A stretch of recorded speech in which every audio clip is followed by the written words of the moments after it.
दोस्तों, गांधी जी के बारे में इस बात को लेकर अक्सर आलोचना की जाती है कि उन्होंने भगत सिंह जी को फांसी से बचाने की कोशिश नहीं की। लेकिन इस आलोचना में कितनी सच्चाई है? क्या सच में गांधी जी भगत सिंह को बचा सकते थे? अगर हाँ, तो उन्होंने ऐसा क्यों नहीं किया?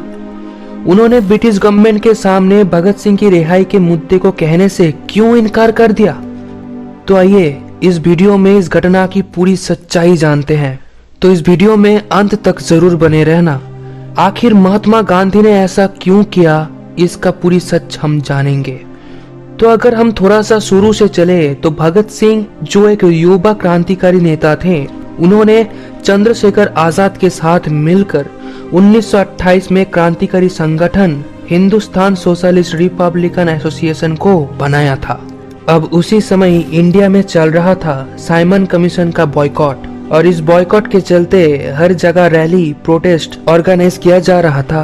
अब लाहौर में जो साइमन कमीशन का विरोध प्रोटेस्ट चल रहा था, उसको लीड कर रहे थे लाला लाजपत राय। इस प्रोटेस्ट को रोकने के लिए ब्रिटिश पुलिस के एसपी जेपी स्कॉट लाठीचार्ज के ऑर्डर देते हैं, और इसके दौरान ही लाला जी के सर में लाठी से एक सीरियस चोट लगती है और कुछ दिन बाद एक अस्पताल में वो शहीद हो जाते हैं। लाला लाजपत राय के मृत्यु की खबर सुन के क्रांतिकारियों में गुस्से की आग और भी ज्यादा बढ़ जाता है।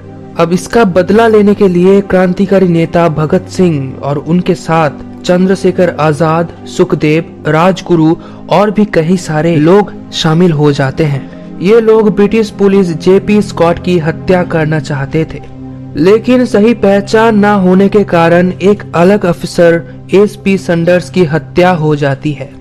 इस घटना के बाद ब्रिटिश पुलिस भगत सिंह और उनके साथियों को पकड़ने की बहुत कोशिश करते हैं, लेकिन भगत सिंह उन्हें चकमा देकर लाहौर से बंगाल चले जाते हैं। अब 1929 में सेंट्रल असेंबली में trade dispute and public safety bills pass करे जा रहे थे। इसके विरोध में भगत सिंह और बटुकेश्वर दत्त असेंबली में बॉम्ब फेंक देते हैं। असलियत में भगत सिंह ये बॉम्ब किसी को मारने के लिए नहीं, बल्कि ब्रिटिश सरकार जो बहरे की तरह बर्ताव कर रहे थे, उन्हें सुनाने के लिए था।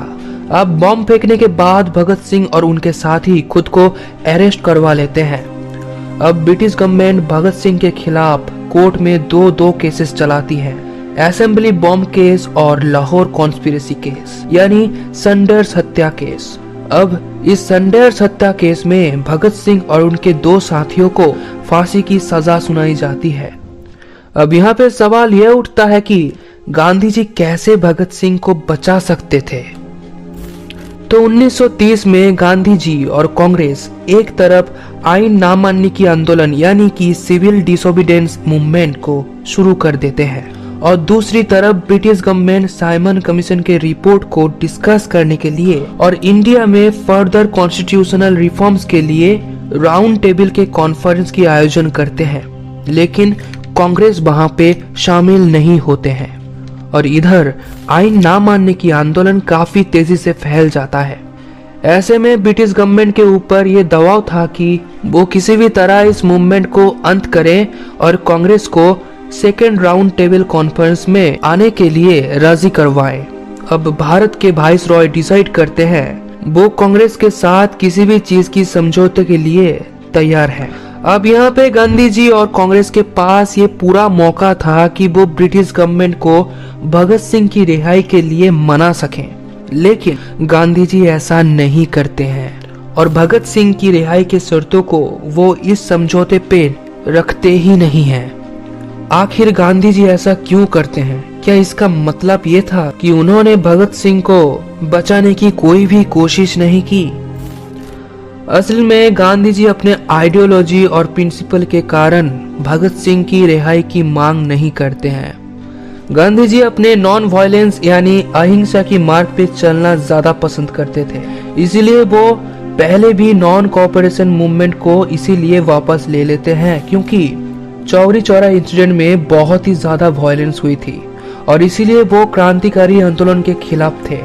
उन्होंने कभी क्रांतिकारियों की एक्शंस को खुल के सपोर्ट ही नहीं किए, और इसीलिए ही गांधी जी ने उस समझौते में क्रांतिकारी भगत सिंह और उनके साथियों की रिहाई की कोई भी शर्तें ब्रिटिश गवर्नमेंट को नहीं दी। लेकिन ऐसा नहीं था कि वो भगत सिंह के फांसी को सपोर्ट करें। गांधी जी कतई नहीं चाहते थे कि भगत सिंह की फांसी हो, क्योंकि वो कैपिटल पनिशमेंट यानी कि फांसी की सजा के विरोधी थे। उनका ये कहना था कि क्रांतिकारी जो भी रास्ता अपना रहे हैं वो रास्ता भले ही गलत हो, लेकिन उनके अंदर देश प्रेम की कोई भी कमी नहीं है। अब ये प्रश्न तो रह ही जाता है कि भगत सिंह की रिहाई के लिए गांधी जी ने क्या क्या स्टेप लिया था। तो अगर हम उस समय की गांधी जी के लिखे हुए चिट्ठियों को देखें तो ये पता चलता है कि उन्होंने वाइसरॉय से फांसी को टालने की बात जरूर की थी। गांधी जी ने वाइसरॉय को ये भी कहे थे कि अगर आप फांसी को रोक नहीं सकते तो कम से कम उसे पोस्टपोन जरूर कर सकते तो हैं। लेकिन गांधी जी के कहने पर भी वाइसरॉय ने फांसी को पोस्टपोन नहीं किया, क्योंकि गांधी जी से ज्यादा वाइसरॉय के ऊपर प्रेशर था। अब ये दबाव बनाया था ब्रिटिश सिविल सर्वेंट्स ने, क्योंकि उन सब का कहना था कि सैंडर्स की हत्या कांड में आरोप भगत सिंह और उनके साथियों को अगर रिहाई मिलती है तो वो सारे अपने अपने पद से इस्तीफा दे देंगे।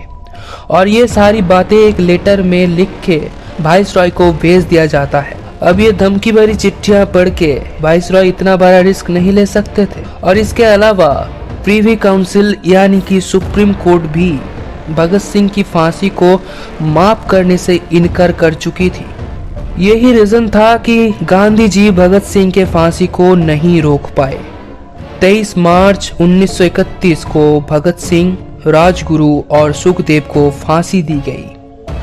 अब 24 मार्च 1931 को कराची में गांधी जी की एक सभा था और वहां उनको जनगण द्वारा काला झंडा और गांधी जी को वापस जाने के लिए नारेबाजी चलते रहे।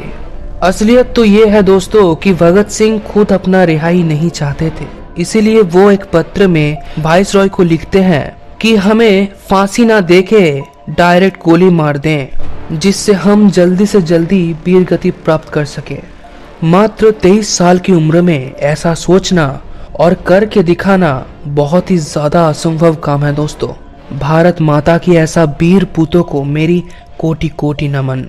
जय हिंद, जय भारत।